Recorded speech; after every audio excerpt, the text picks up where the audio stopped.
Hola, campers! Hablas Español? It's World History Week, and today we're taking a trip to Old World Spain.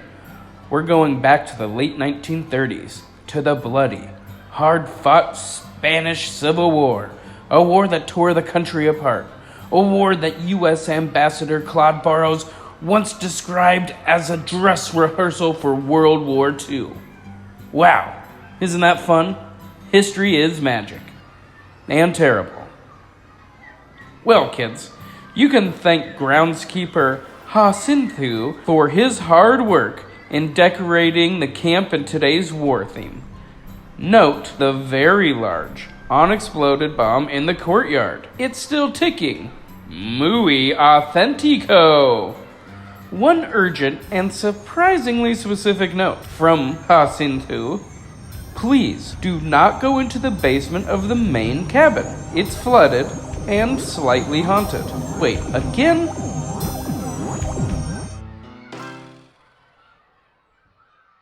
Hola, bienvenidos a Bunk 237. I'm sorry, I keep forgetting up the numbers. I keep forgetting. Anyways, hello. My name is Tuyet, and this is Bunk 237. This is me and Robin's fictional day camp, sometimes night camp, I guess. It's kind of the day right now, where we hang out. I think it's a sleepaway camp. Oh, It is probably, right? Yeah, it is. It's a place where we get together and talk horror movies, like the fucking girlfriends that we are. Yeah. I'm your co-host Robin, and our guest camper today is Pilar Duralde. She is a production coordinator by day and a writer by night, and I believe you're also working on a short film. Is that correct? That is correct. I'm in post-production for Mathilde, who is obsessed with Christmas and generally writing things and knitting things, you know? Well, love it. That's awesome. Well, welcome. Thank you for joining us. Thank you for having me. Yeah, thank you. My carpool number actually in elementary school was 237. Really? What? Yeah. Wow, it was meant to be. Spooky vibes. 237. I'm going to learn those numbers eventually. We'll get there.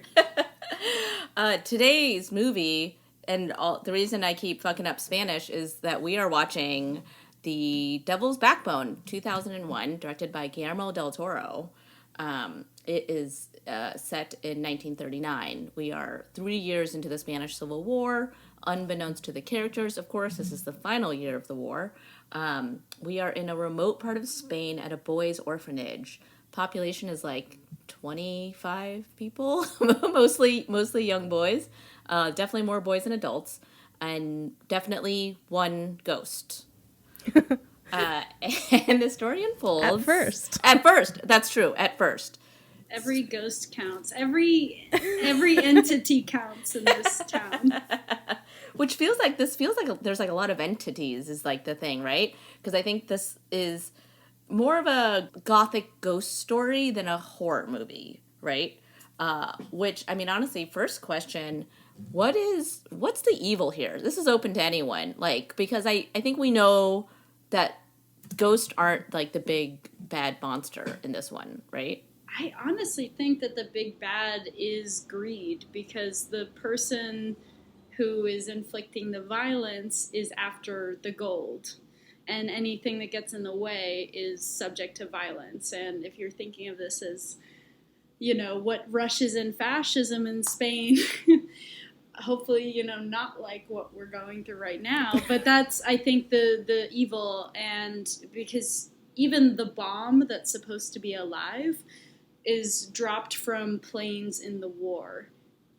So I think that that's really the what is holding over what could be this very peaceful, idyllic situation. I love the bomb. Did that remind you of like Magnolia? You love the bomb. I love the bomb. Loved it. Was the bomb. Someone had to just get it out.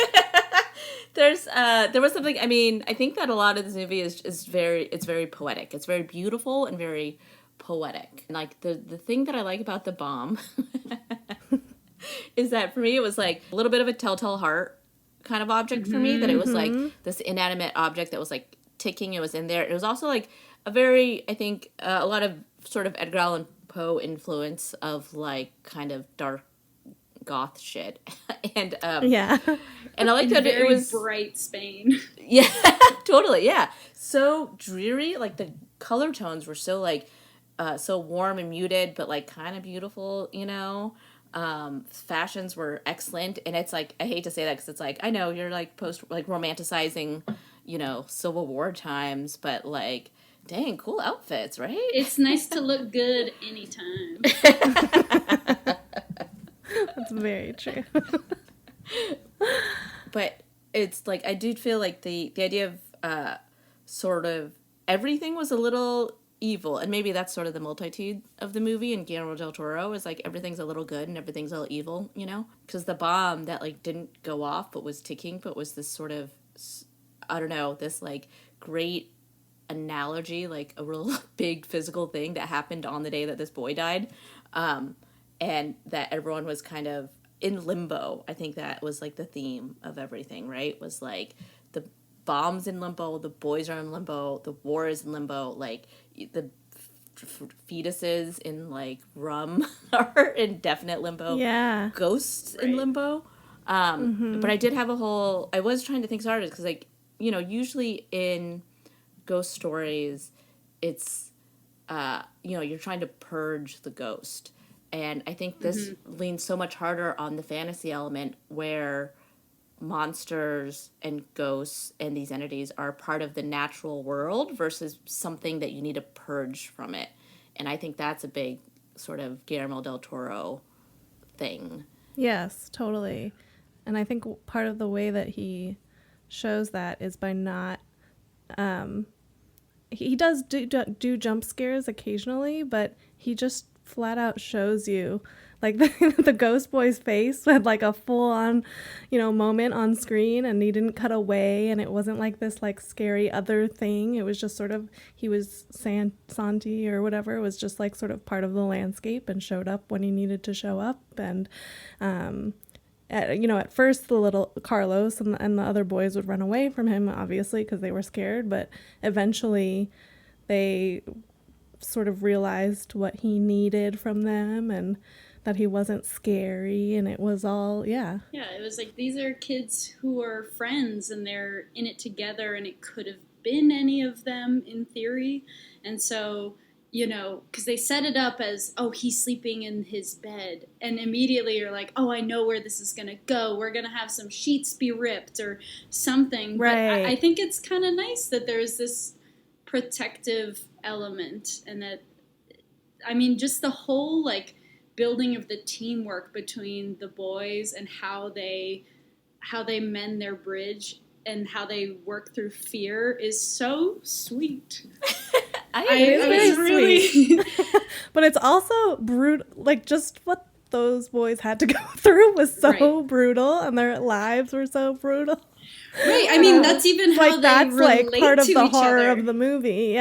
Yeah, where they can't even just be friends. There kind of has to be almost like a hostility to the new kid, and especially because he came from a better situation. And then it's almost like he has to not rat them out and, you know, kind of take a bit of a beating for it to be okay, which is a sad thing, but then it's so tender on the other side. Yeah, I love the boy bond. The sort of like these boys that are, you know, bonded through a shared trauma of being orphans, being abandoned, being left behind, whatever situation brought them there to this like remote part of Spain. And I love the sort of Lord of the Flies aspect of it towards the end. But also that like but they all still, even the sort of infighting or the sort of hazing, the stuff they have to go through, they like still, I think there's still an understanding of them that's like, we're it. There's no one else. There's no one coming. There's no one around. All the grown-ups die. Like, every grown-up dies. But they come together so quickly. And I like that Carlos, like, didn't snitch. Like, never even had a chance. Like, was never going to and just never ever did. And that relationship between those boys, I think, is so precious in this movie. And even the ghost boy was just trying to help out. Like, he was just trying to help out. Yeah, it also to me felt earned. Like a lot of times when you have like a bully and a, bullied kid and they like come together in the end, it feels like there were two wildly disparate characters who should not have, made that peace. But this seemed, I mean, for lack of a better term, realistic, even though there were ghosts and stuff. But their dynamic, I thought, was more interesting than like a general bully. Yeah, I really loved the character of Jaime, the sort of like meaner older boy that was also just smoking little ciggies the whole time. He's and like, always didn't wear an undershirt. Trying to be the man of the group.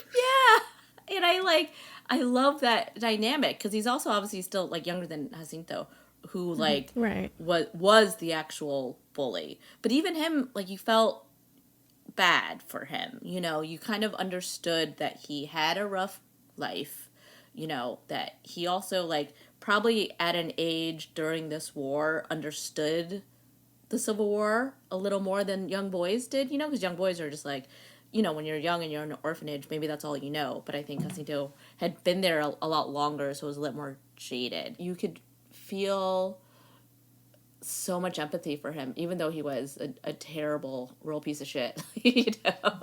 Right.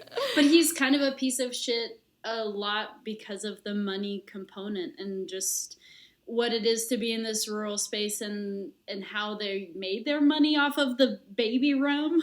Oh, yeah. And just like, that is sinister.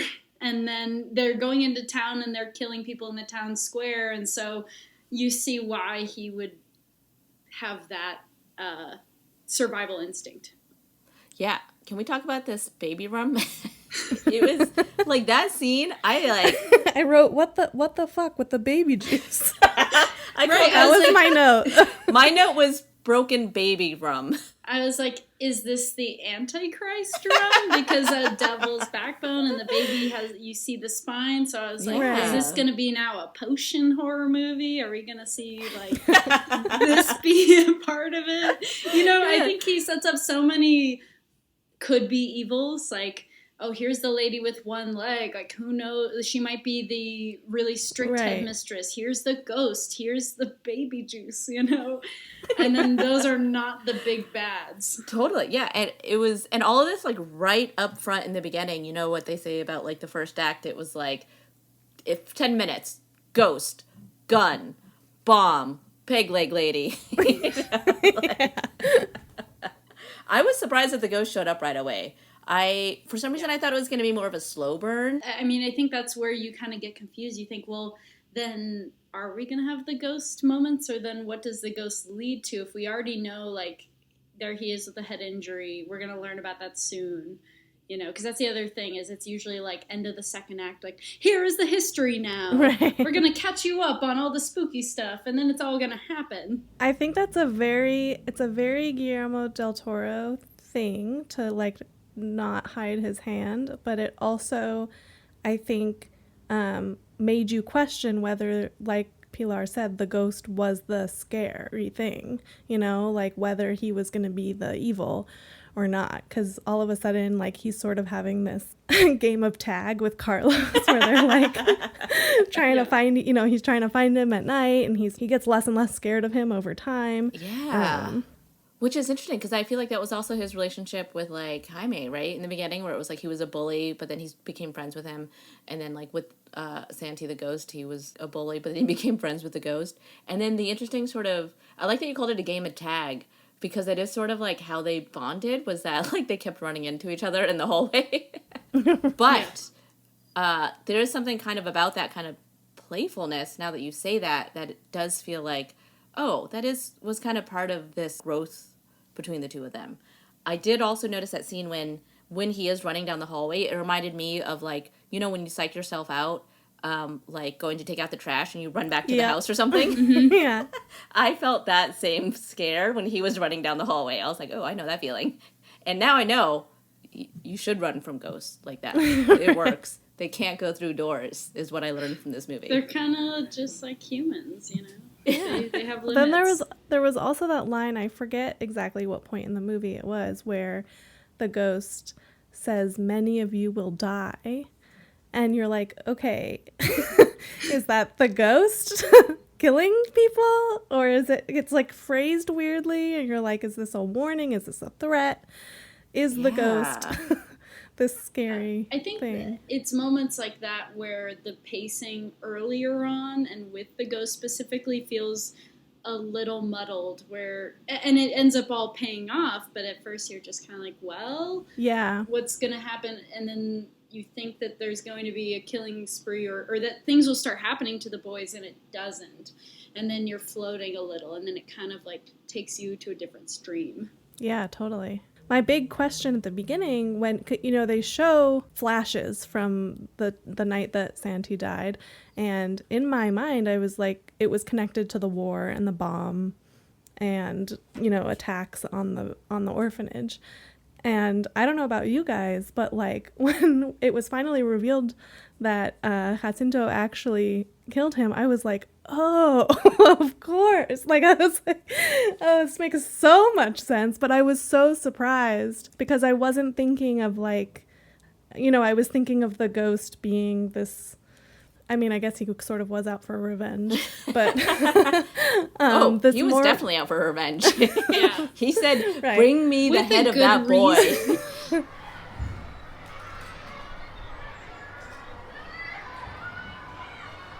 As they sort of revealed more of Jacinto, even though in the beginning when he showed up, I was like, "Hello, hello, handsome." God, yeah. Oh, yeah. I was like, ooh, those are nice suspenders. I know. He was like, Yeah. man, what a handsome man. What a just painfully handsome man. Who is the worst character in it? When he's his I think her name is Conchita, the his teacher, fiance? Yeah. is like so pure and so wonderful. So wonderful. And you're like, if they're together, he must be fine. Totally, That's yeah. also And how then they get he's and then he's like sleeping when it's revealed that he's like sleeping with Carmen. Yeah. I had feelings about that because on the one hand I'm like, hell yeah, Carmen. On the other hand, I'm like, this seems like inappropriate, not because of the age, but because of their relationship. You know what I mean? He's with another woman. It's Yeah. totally not appropriate. It's not appropriate. But then also he was like really naked. And Yeah, it was just he like sure was. again. Yeah, that was a confusing scene. Yeah, I was like, oh my god. I was like, I like this, I don't like this. Like, I want it, but I don't want it. You know, I don't know. But I think that's the theme of the movie, is that there are two sides to every coin, and it's constantly grappling with good and evil, naked, not naked. Do you know what I mean? Well, he's like doing it for the key, so I guess he is bringing home something for his lady. He's making hard sacrifices, you know? Right. It is, but as his character is revealed, and he sort of becomes more deceitful and greedy, and once you sort of figure out what his like motive is, I didn't predict that he was the one that killed Santi, but I did start to suspect that Santi's death was like a little more recent and a little more like not supernatural and something really kind of basic. For a second I thought that maybe Jaime like knew, you know, because I think they were kind of pushing towards that there were like kind of multiple bullies, and I thought, I was like, oh, maybe Jaime did it. But then Jaime also just seemed too good, even though he was like, there was something about him that just seemed too good to do that, you know? Like, he was starting to build that sort of hard shell around him as a youth, but I don't think he had gotten to the point of, like, Jacinto yet. And I wonder if that's an interesting thing to show sort of different stages of, like, how the world can affect you in life, like, through the boys' ages and through their personalities, you know? How much a war can really affect you. And there's so much like allegory about wartime, even like the young boys kind of playing at war with like when they all like sharpen their sticks, which also is very resourceful, but I'm like, how much time is passing right now? Yeah, they were ready. The broken glass, I thought that was so smart. That moment when the boy is climbing out the window and Jaime picks the glass out so he doesn't get hurt. Oh, it was just precious. This is probably the cutest movie we've watched so far. Yes, absolutely. Absolutely. On a scale of no cuteness to super cuteness, absolutely the cutest horror movie we have watched.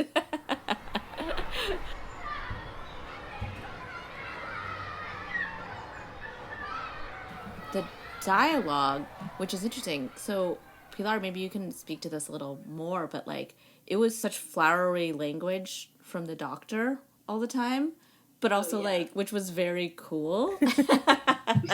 He's kind of like an old, like, caballero, you know? He's like a gentleman of this age. Like, I was obsessed with the embroidered handkerchief. I think he just, like, that old school approach, it was very on purpose, and I loved that. Yeah, he was quite a character. I liked a real specific line of dialogue of his when after the bomb explosion, the doctor is hurt, but he knows that Jacinto's going to come back, and he goes up to the little perch to look out the window with the gun, and then he has the boys bring him his records and his music so that he can, like, have some tunes to listen to while he, like, waits to kill a dude. I love that so much. There was something, such a small, weird moment. I also tried to picture the boys, like, carrying that big phonograph player. See, I kind of thought him bringing the music up was almost more of a way to, like, show that he wasn't scared and to not hide from afar, because him being in the window implies that he's going to be hiding and shooting down and killing, but it's almost like he's announcing himself too, like, I am here with my music, you see me. It was kind of like a Western. It was. Yes, similarly to that, what I was going to say is, like, it's sort of like a subverting of the expectations for his character. He's sort of built up as this, like, very romantic, bookish doctor dude, and now he's like, nope, I'm going to go shoot some people in the top of the building. I love that. And also how I loved that he, like, declared before his death, like, I will not leave you boys. Like, I will, like, I am the last surviving grown-up at this point, and I will be there to take care of you boys. And then I like the subtle filmmaking of, to show his death was to show the little flies start, like, buzzing around, and you saw, like, the first two flies, and you knew. But then you doubt when the door opens later and they're like, it was the doctor. You're like, so... Yeah.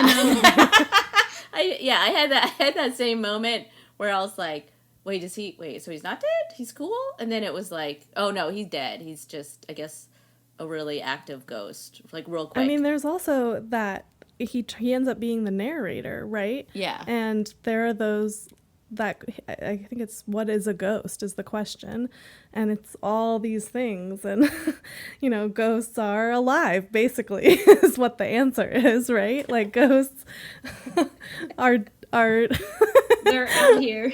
Right, they're out here helping people open doors. They're memories, they're they're ticking time bombs, they're people losing themselves in greed. Like, a ghost is everything, basically, right? I agree with you so hard. Like, so hard. This movie is the most precious, cutest movie we've ever watched. And it is, two, the most ghostly of ghost stories where every single thing is a ghost. And I feel like countryside Spain is pretty superstitious, and, like, there is so much wind, and that kind of goes into it. So I liked that element too. Something I did want to bring up, that this is just my own connecting and zooming out, is that the headmistress actress, she was in All About My Mother, an Almodovar movie, and in that she is named Uma, which means smoke, and then she, in this movie, dies in smoke. So I just had, like, wow. Ooh, that's about interesting. That's a good moment. Watching it with subtitles, the ghost boy was referred to as the one, what did they call him? The one who sighs? Is that what it said for you? And which seems like an interesting translation to me. Is that how you were? I know you told me that you watched a bootlegged copy without subtitles. Yeah, I watched one without subtitles, so I don't really remember what they were referring to him as, but I was listening closely. It's interesting to me that he goes by Santi, because I'm assuming that's Santiago. Wouldn't you want to go by Iago? Or even just full Santiago? I don't know. Santi is just a little awkward to me, but that's just me hating on ghosts.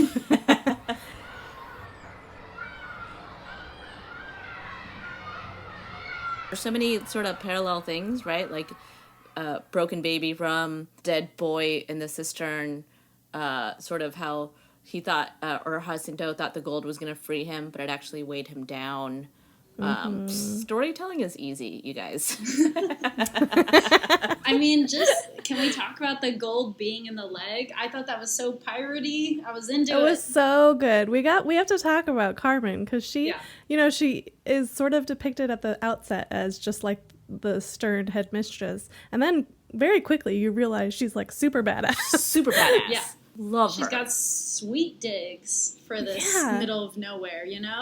I was very charmed by her space. Yeah, she really carved out a little corner of the world for herself. Well, then when you find out that the gold was in the leg and she was talking about how heavy it was, you're like, girl, you're giving it away. Yeah. Looking back, I was like, girl, shut your mouth.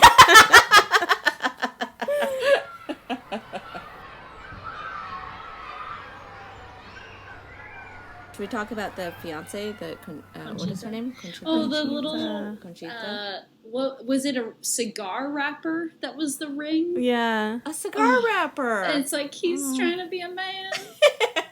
It's also when you realize that he knows about Jacinto killing Santi, and then you go back and you think about him watching them together and him with her, and you think that it's just like a little boy being kind of like gross.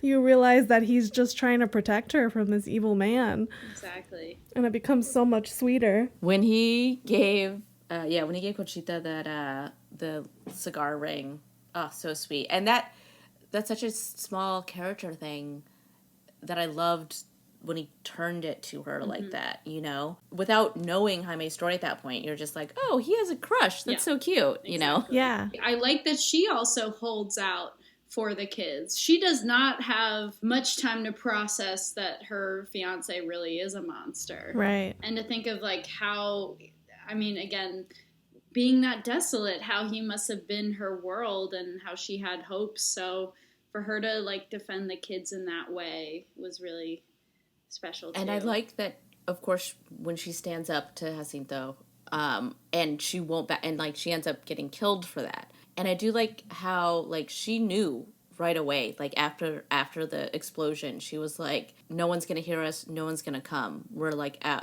in wartime, no one cares about us. I'm gonna walk through the night to get to the town at noon the next day. In espadrilles.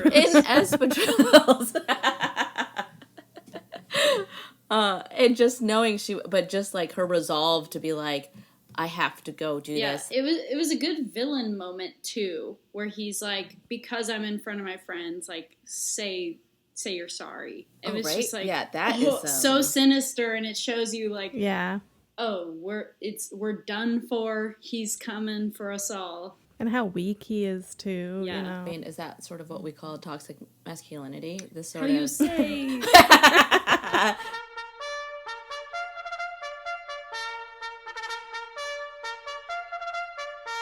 Robin, what badges do you have? So I have the surprise narrator badge for the doctor because it was just like a good moment. He's like, I am the ghost. I love a ghost narrator. I agree. I love a surprise ghost narrator. But it was like tastefully done, and you left one little surprise for the end, and it was great. The gold digger badge for Jacinto. Literally. Because he was literally a gold digger.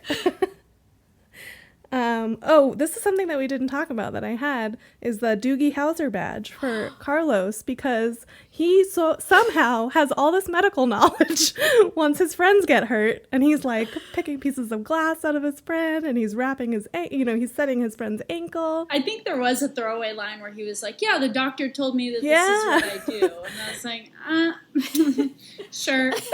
Right. Hearing and doing Pilar. Badges? I think I'm going to call this the pitcher's badge, one, because I loved the pitcher moment. I thought it, as a moment of fear and as a test, and just, it's that kind of ceramic is so Spain. And I don't know, I loved that. And then also just for the agility of the spear usage, like, like a baseball pitcher. The pitcher badge, like you're going for it. You're facing your fears. You're standing up to bullies. I have the first act, third act badge for showing a gun in the first act and then having it go off in the third act. We did it. I think that is just real important for a writer to do. Well, what about the bomb, though? Oh, no. Ooh, I gotta take that badge back. I want to give the vocabulary badge, the Spanish vocabulary badge, for my favorite Spanish word, phantasmas. Is that right? Wait, say it again. Phantasmas. Phantasmas. Yes. When they were talking about that and you could hear it really clearly, I was like, oh my God, I'm in love. It's very, like gothic and spooky. Yeah. Gothic, could hear Santo say that word over and over again, just like... Hay fantasmas en el correo. You know? And also the shots badge for the broken baby rum, because that's just fucking weird. I like that sort of like way old world traditional things. The thing that they always cure is impotence.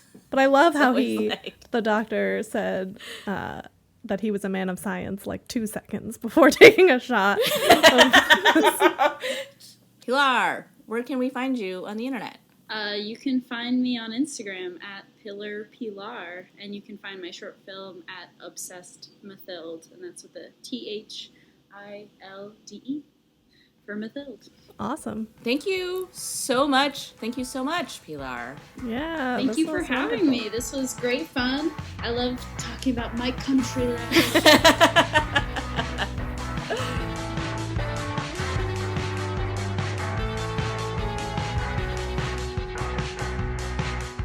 Bunk 237, a horror movie podcast, stars Tuyet and Robin Zlotnick as the final girls of Bunk 237, and Chris Charpentier as camp director Chris. The show is produced by me, Shane Segretti. Our theme song is written and performed by Dan Zlotnick, and our outro music is written and performed by Talene Kali. You can rate and review us on Apple Podcasts, and it may be featured on an upcoming episode. Have a suggestion for a movie? Then follow us on Instagram at Bunk237pod and Twitter at Bunk237. And if you haven't already, please subscribe to us on Apple Podcasts, Spotify, or wherever podcasts are downloaded.